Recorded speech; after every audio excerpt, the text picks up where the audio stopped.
I want to start off just by saying, bragging on a few people. First of all, the local delegation here is tremendous. Chairman Smith, Representative Stover, Senator Crane in the Senate is doing a great job. And it's just a privilege to work with them in the General Assembly. You know, Chairman Frost was talking about the fact we will often walk down the hall and talk to each other about different issues. I really have not encountered very many people that do such a good job of outside the box thinking. I'll be driving along somewhere and Bran will call me with a unique perspective on an issue or something that we're looking at, and he's just very committed to our cause, and I really appreciate his service as chairman of your county party. There are a couple of things that I do want to kind of mention that I thought of during the very excellent presentation that you've already heard. One has to do with you know, why things aren't immediately available online. And I'm just going to speak on the Senate side of this equation. We recently hired a new Secretary of the Senate. I was on the search committee. One of the questions that I asked was, what are we going to do to make our institution more technologically friendly? And David Cook, who's the new Secretary of the Senate, has made a commitment to me and a commitment to our leadership team that we are going to look at upgrading our technology to make sure these things are available right away so that you can see them. And I'm going to talk a little bit more about that in a moment. There was also some discussion earlier about the police chief in Grantville. I do want to tell you the gentleman that came from the Fraternal Order of Police, because I'm proud to know him and he's a friend of mine, Major Randy Robertson with the Muskogee County Sheriff's Office. He lives in Harris County. Great guy, great Second Amendment advocate, and I was very pleased he was able to play a role in bringing that controversy to a good conclusion. There are really three topics I want to address today, and I'll try to be mindful of everybody's time. I know Georgia kicks off at noon, so I'm not going to take too long. But the first thing I want to talk about is ethics and the general approach to ethics reform we've taken over the last couple of years. Then I really want to spend the bulk of my time talking about some challenges at the national and state level for the Republican Party, because I think the people who are here today, you're giving up your Saturday morning because you believe in something, and I want to spend most of my time talking about what I think we need to do to advance the cause that I think we all believe in. When I was elected in 2010, actually prior to that when I was chairman of the Muskogee County Republican Party, I learned this issue that Georgia was one of 3 states in the entire country that had no restriction on what lobbyists could give a member of the General Assembly. And I want to be real clear when I talk about ethics reform. I'm not here to impugn the integrity of anyone. I think that the people that are in the General Assembly, by and large, are there for good reasons. They give up time away from their families and their careers. But it is important, I think, for us to set a standard of what acceptable conduct is. Because I can tell you, as an attorney and hearing a lifetime's worth of attorney jokes, I didn't know what that was until I got to be in politics, because elected officials really have a reputational problem when it comes to public perception of our integrity. So anyway, I learned about this issue that, you know, literally anything could be given, and actually House Bill 142 doesn't come into effect until January 1st. So even today as I stand here and talk to you, a registered lobbyist could meet me in the parking lot, hand me the keys to a new Corvette, and as long as they disclosed it, there's nothing illegal about it. It's completely allowed. It's allowed out of session, it's allowed during session. We're not allowed to take campaign contributions during session, but we can be taken on a big hunting trip. We can be taken on a trip, you know, across the country or even internationally in some cases. And it was doing tremendous harm, in my opinion, to the reputation of the Georgia General Assembly. So when I ran in 2010, I ran in part on an ethics platform.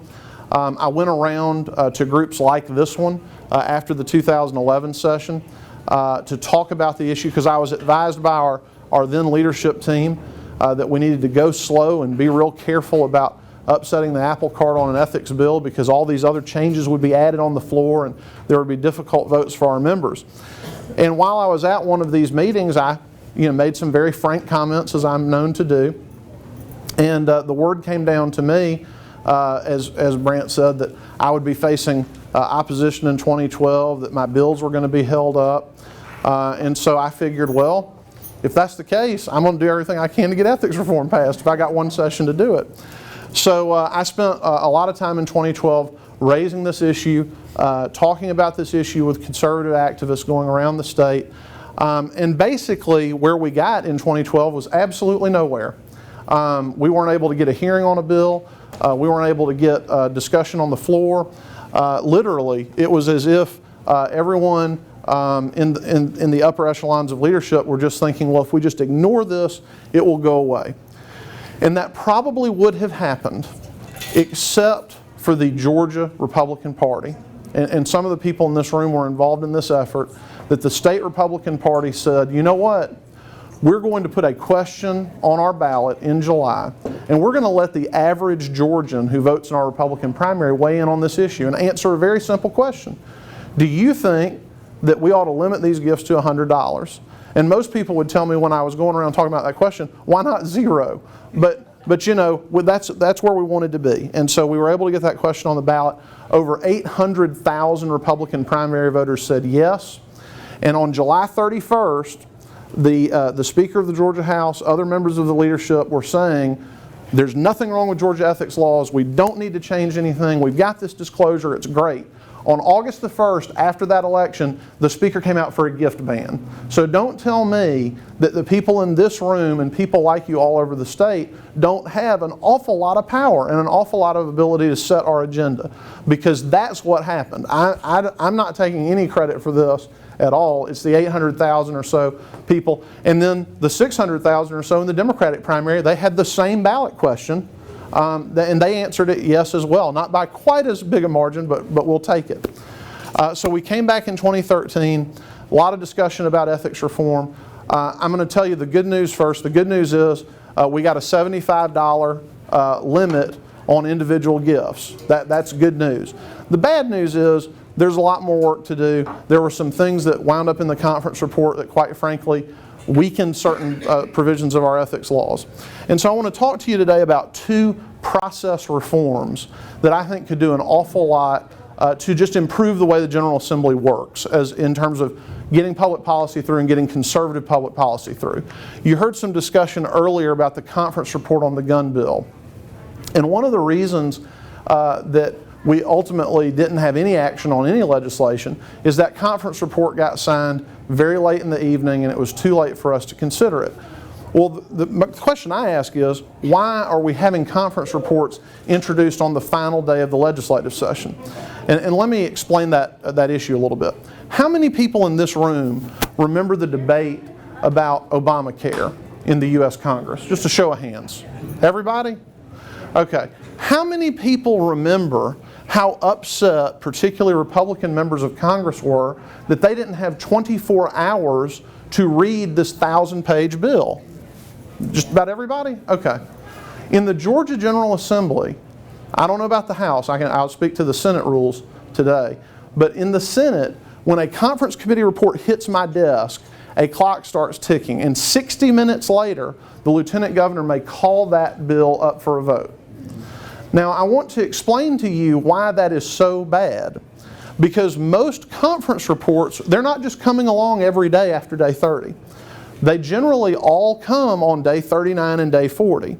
And so what happens is, around supper time, because y'all know on the 40th day, and if you've never been to the Georgia General Assembly, you should come on the 40th legislative day to witness this, because when I tell you what happens, you're not going to believe me, so you're going to want to come up and see it for yourself. But on the 40th legislative day, these conference reports start piling up on your desk around supper time, around 5 or 6 o'clock.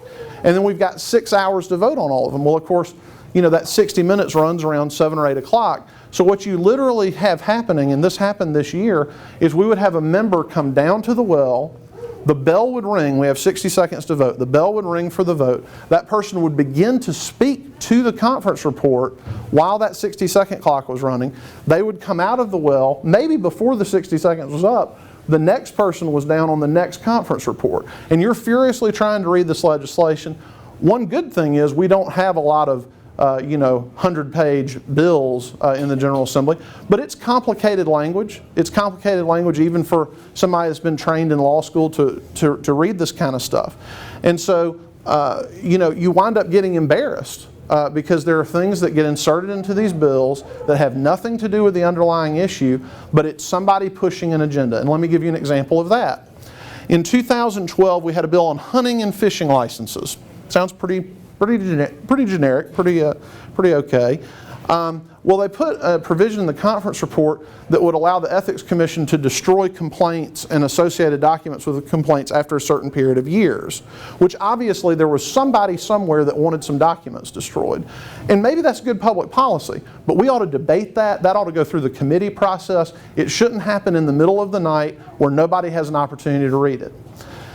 And let's talk about this. Even if we read and understood in 60 minutes every conference report that came down, how about your input in that process? How about an opportunity for you to read and understand this legislation and report back to your elected representatives what you think about it?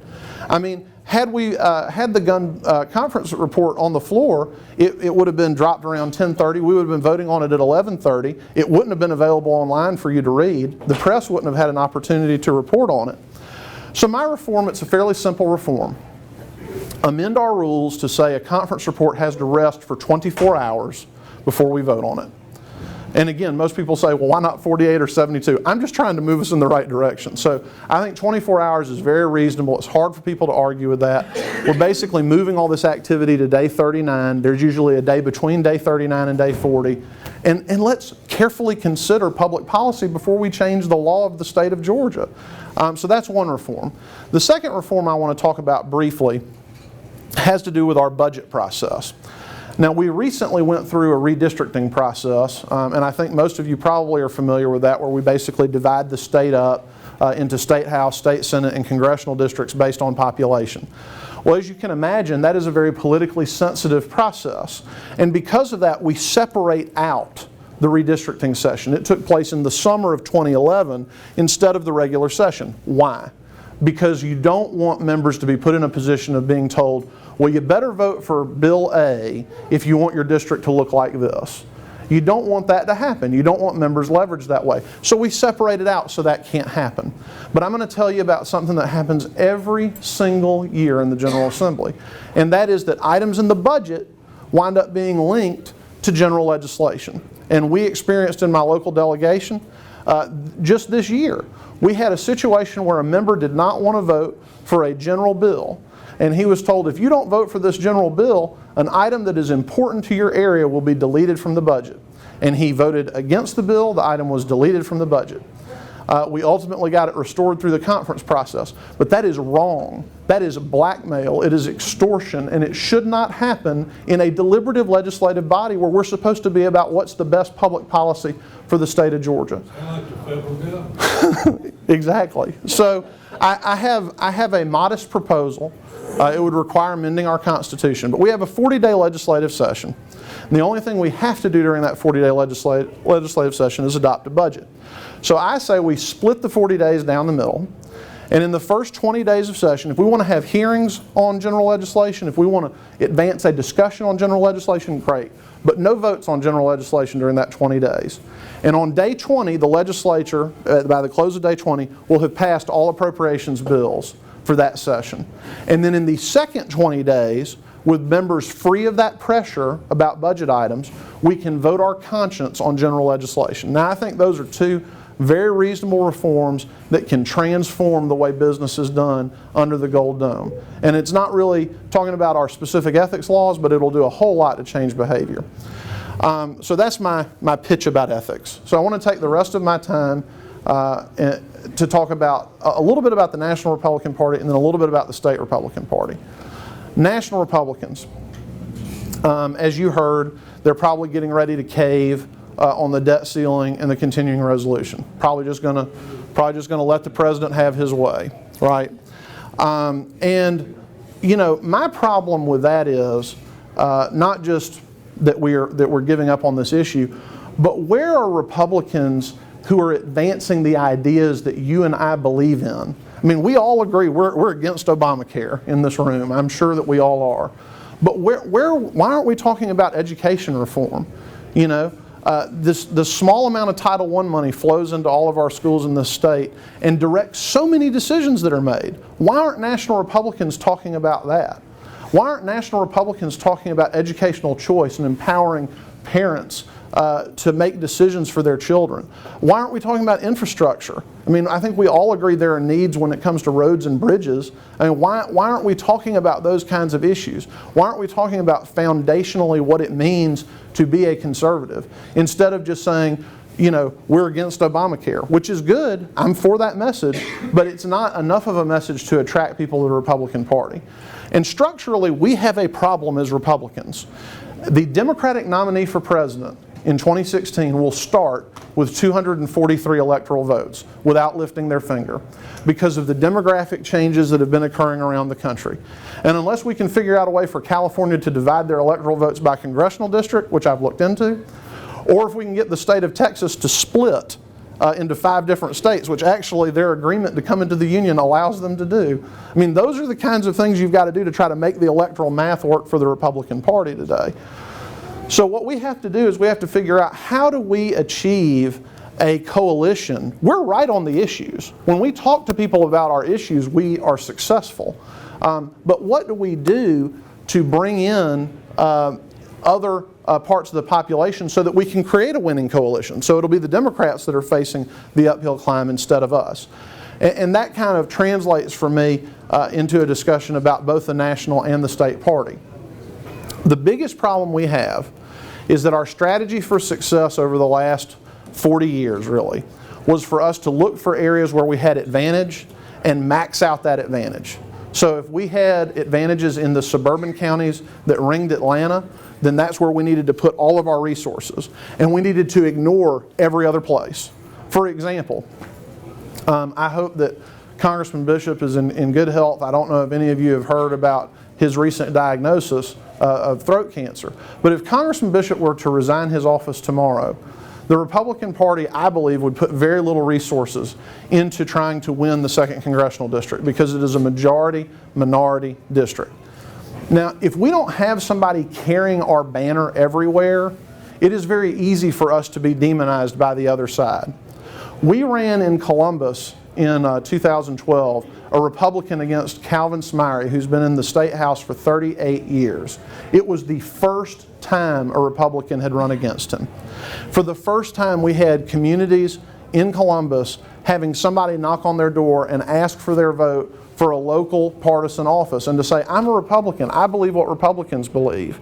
And by the way, it happened to be a young Hispanic man with a small business in downtown Columbus. So it wasn't perhaps what we traditionally think of as the prototypical candidate that's a Republican. And he didn't win, but we developed relationships, we opened up dialogue with folks for the first time in many parts of our community who are now thinking, well, what is the Democratic Party doing for me? I've had the same representative for 38 years and I still live in a slum. I've had the same state representative for 38 years and there's no economic opportunity for my children. The best thing I can hope for is that they get a good education and get to Atlanta or get up here to Noonan or somewhere where there's opportunity. So we have to have that dialogue. And let me bring that down to the state level for you. I had the opportunity to attend the state NAACP convention. Okay, don't throw anything at me yet. And I went there because of a proposal in Florida that passed the Florida legislature last year on voluntary student-led school prayer. Now, a lot of people that think they're very smart at the national level are telling us we need to get rid of this social conservatism. That's really what our problem is. I went to every chapter president in the state of Georgia who were gathered at the Trade Center in Columbus, and I showed them this bill. And I said, you know, I'm thinking about introducing this legislation next year. Would your branch of the NAACP be interested in this? Would you be willing to come to Atlanta and testify on behalf of your children and your community being able to have a voluntary prayer in their school through this mechanism the law allows? And to a person, they all said, absolutely, this makes perfect sense. Well, let me tell you something. It's going to be a pretty fun session if we have the opportunity to have that hearing and you've got elected Democrats saying, no, this is terrible and it destroys the wall of separation between church and state. And we've got grassroots black political leadership from around the state saying, no, it doesn't. That supports my value system and what I want for my children. That's the kind of dialogue we've got to start if we are going to continue to be in the majority. And let me pick up on a point that Ed made. We control 2/3 of the Georgia State Senate. We are one vote short of controlling 2/3 of the Georgia State House.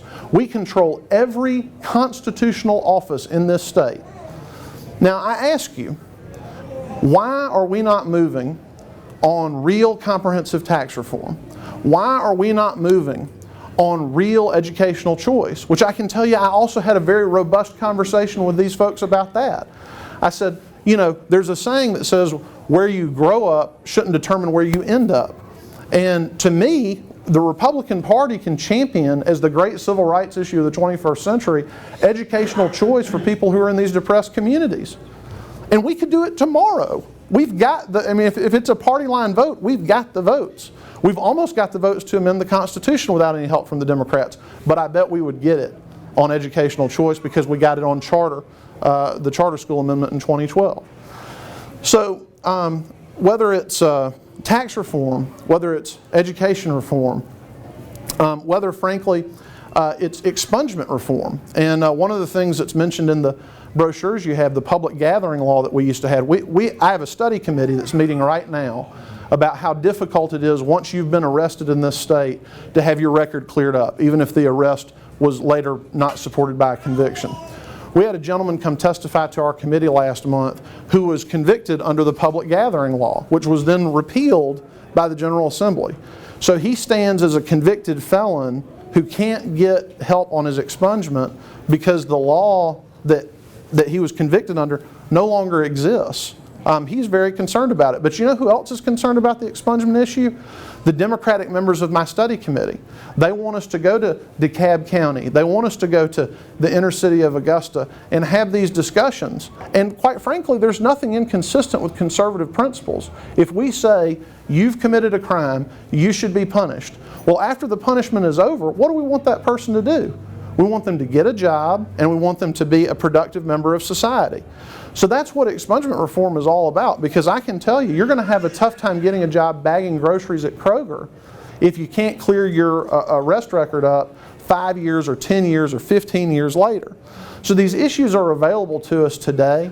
You know, I'm so grateful to Gene King last year, who was willing to run against Carl Von Epps, because he carried our banner, just like Danny Arancibia did for us down in Muskogee County against Calvin Smyrie, in a district that we're not supposed to win. But if we're going to build the coalition that is going to allow the Republican Party to govern in the 21st century, not just nationally, but in the state of Georgia, those are the kinds of things we're going to have to do. Because quite frankly, I mean, this is going to be my 4th session going up to the General Assembly. And I want to be able to come home and say, you know, there's a reason that you get up on a Saturday morning, and there's a reason that you go out in the summertime, or I guess it'll now be in the early springtime, and put up yard signs and put bumper stickers on your car, because you want to see us advance these issues. And I think the reason that you've seen on a national level that Mitt Romney got, there were millions, 3 or 4 million voters that stayed at home, it's because they said, well, we gave the Republicans control of the House of Representatives, the Senate, and the White House for several years in the 2000s, and all we got was an expansion of Medicare, you know, from a domestic policy agenda. And I love President Bush. I'm glad he kept America safe.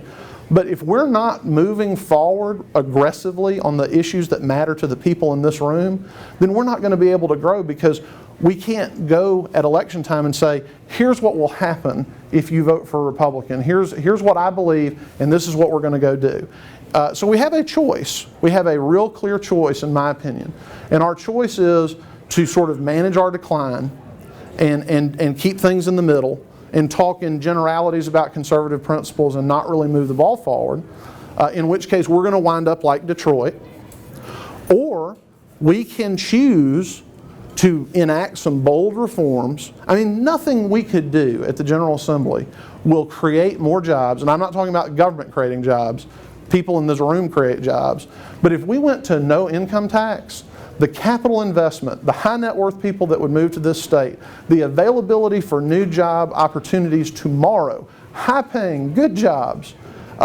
I mean, there's nothing more we could do than that. And then think of what that does when economic prosperity results because of something that would probably be on a party line vote. Then we could go into those depressed communities and say, you know, that business that just opened up down the street that's employing all these folks, it's because of the Republican Party, you know. You know about that great criminal justice reform? The governor's done a great job with these first 2 rounds of criminal justice reform. If we can do one more on this reentry, we can go to a pastor in a black church and say, you're a congregant who now has a job over here because he was able to clear his record up. The Democrats controlled everything for decades and did nothing for him. But we cared about this issue. We wanted to do something. We wanted to give him the opportunity to get a job, make a living for himself and his family, because at the end of the day, that's what it's really all about. I'm sure I've gone over my time. I'm going to stop there. And if there's time for questions, I'll be glad to take some. We are coming up against a hard deadline, but we have time for about 2 or 3 rapid-fire questions. That means 30-second question and a 90-second answer. Okay, Helen, go ahead. When you talk about the blackmail, you'd like to see the budget passed before where they can kind of extort people into voting their way. I feel like names ought to be taken and published, the people that are doing this. Because I don't think it's everybody, I think it's a few. Oh, it's a very small population. And I think it ought to be put out on who's doing these things. Well, and what I would say to you is we're going to try to fix this process. If we are held up the way we've been held up on other issues, I fully anticipate to be coming back to this group and groups like this around the state and asking you to help us by putting this on the ballot in 2014 and giving Republican primary voters an opportunity. And I can assure you, if we go through a session where this issue is not addressed, there's going to be some very specific discussion about what's been going on.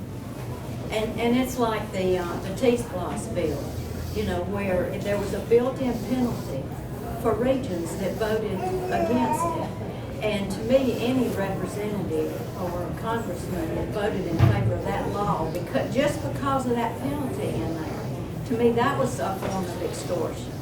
Well, is wrong. And I agree with you, and I do want to mention this because I had transportation on my list of things to talk about. We have a 4% motor fuel tax in this state. Only 3% goes to DOT. The 4th percentage was diverted by an act of the General Assembly years ago. We could turn on $700 to $800 million in transportation funding tomorrow. Yes, we would have to be smart about revisions to Medicaid and other programs to cut spending in the general fund. But that's the kind of thing that we need to be talking about. How do we identify existing revenue rather than raising your taxes? Right. Yes, sir. With regard to education reform and ethics in education policy, will we be able to move that forward? We will be able to have transparency in our educational policy across the state. Well, I can tell you something I'm working on with a former member of my Board of Education is an education reform package that will deal very specifically with procurement. Because we are spending, don't let anybody tell you this state's not committed to public education. We spend over $8.5 billion in the state budget on public education. That doesn't include the local and federal money. It's almost, on average, it's about $11,700 per child. We need to be asking where that money is being spent. And there is a tension between local control and accountability. But if you look around the state and you read the news about the abuse that's going on, I think it's time for some more accountability.